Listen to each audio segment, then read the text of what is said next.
Welcome to the Profitable Homestead Project. I'm your host, Scott, and I will be talking to you today about sacrifice. This is a whole series on sacrifice, and we really need to sacrifice this idea that life is hard. If you think it's hard, then it's going to be really hard. And it doesn't have to be hard. It can be fun. Talked about in the last episode, and if you didn't catch it, go back and listen to it. I quoted a great quote from Gordon B. Hinckley about life is supposed to be fun. It's supposed to be filled with laughter. And that we can create a great day instead of just letting whatever happen to us during the day. Today we're going to be talking about how life is what we make it and how we need to really work on our expectations. If we have an expectation that everything's going to be fun, happy, and go lucky, those might be rose-colored glasses. We need to really work on our expectations. We can expect to have fun and laughter, but we're going to have all sorts of emotions, right? And we can feel more than one thing at a time, which is wonderful because we can be at peace. And even if we're having a bad day, we can create a good thing out of that. Every experience has good in it somewhere. And we need to search for that good until we find it. It may not come right now. We may not be able to find that good until later on, but we really do get what we think we're going to get. And if what we're focused on, and I think of this. We got a new van recently, and it's a town and country van, Chrysler Town and Country. Now, when I drive down the road, when I first got introduced to these Chrysler Town and Country vans, I noticed them everywhere. Were they there before I started looking at town and countries? Of course they were, but I didn't notice them because they just weren't in my peripheral. I wasn't thinking about them. So it's really what we're thinking about, what we're focusing on is what we get. And so we've got to sacrifice some of those things that we're focusing on, poverty, to get what we really want, which is a profitable homestead. Here at the Profitable Homestead Project, really focusing on getting these attributes in us so our farm will reflect the farmer inside us. And I really want to talk to you about our source of strength. Some people call it the universe. I call him Heavenly Father or God. And he wants us to have an abundant life. He has everything. Everything. And he wants us to share in that, not just later on after we leave this life. He wants us to share in it now. He wants to manifest his abundance through us in our homesteads so we can really bless our communities, bless our families, and have the things that we need. And I really want to share this story with you because when I was a kid, I think this shows a lot of hope. And it shows us how we really need to live and how we can live amongst the living, have a positive life, or we can be the walking dead. My mom, when I think it was 1995, so I was a kid, and I rode my bike to school that day, and all of a sudden, in the middle of school, they're like, oh, they go over the speakers and say, hey, you need to go to the counselor's office. I thought, man, what did I do wrong? What was going on?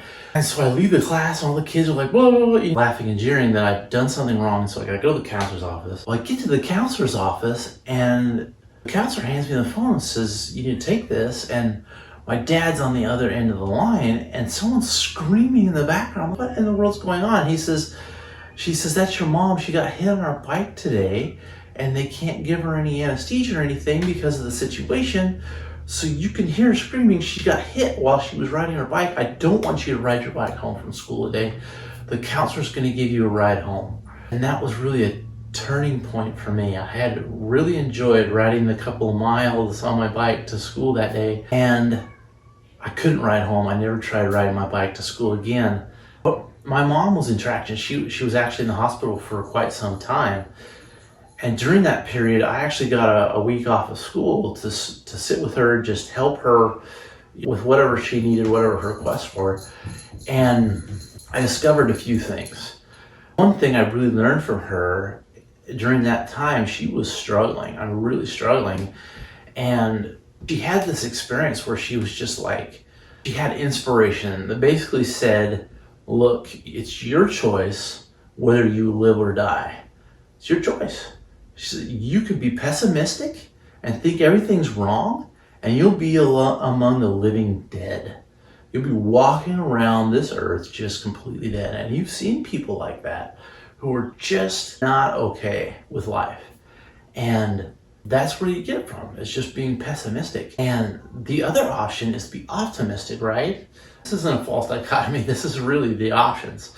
If you're going to live an abundant, great life, then you've got to think about that. Focus on that. What gets your attention gets you. And I really learned that from her, that what you focus on is what you get. If you think everything's bad, you'll get more of that. You'll attract more of that. If you think everything's going to be okay, you'll get more of that. If you think things are going to be happy, you'll get more of that happiness into your life. And so I'm glad you were here for this kind of vulnerable story of mine. But I just want to encourage you in this episode on sacrifice to really root out some of those weeds, some of those negative thought processes that you have. We've all got them. Kind of get them on paper and write them all down and then just cross them out. I actually did this activity where I said, oh, here's all the problems. I made a T-chart, right? And I put on here all the problems and then all the good things. And I was actually working with a counselor at the time, and he says, rather than write down all the problems, put an X through that part of the T-chart and just write down the good stuff. And I felt this wave of relief. I wasn't even going to give my attention to that part of the T-chart. And I was just going to write down the good stuff. And I've noticed that as I focus on the good stuff, more of that good stuff has come. And I really want to invite you to do the same thing. Quit focusing on that part of the T-chart. The cons are not worth it. Write down the pros and really focus on where your homestead is going, how it's going to be profitable. And remember that what we talked about earlier in this series, you've got to add the firewood before you add the spark. Really believe that you can get there. And you'll get there in the Lord's good timing and with your effort. It's not just a wish. You've got to desire it, feel like you've already got it, and the results will follow. I'm just excited about that for you and for me. This podcast is all about getting a profitable homestead so we can bless everyone around us, starting with our families, going out to our communities. This will eventually bless the whole nation, the world. We're starting a movement right here, right now with your homestead so that you can share that with others. I was listening to a podcast the other day and they were talking about how they started a little homestead and then they started realizing that, hey, I can't get the right ingredients for my cows, right? I need to feed them the best. And the best that the community had to offer and many communities have to offer is grass that's been manipulated in some way, sprayed with something that's really not healthy for our cows. And a lot of times it's just grain-fed beef, right? So that completely changes everything. It changes the way their milk comes out and all these different things. So they had to find a grass-fed cow that they could milk, right? And so then they had to find good grass to feed this cow so they could actually get the natural milk that a cow would produce before all of these generations of grain-fed cows. And it was wonderful because they found a farmer and they started supporting that farmer to get the feed that they needed.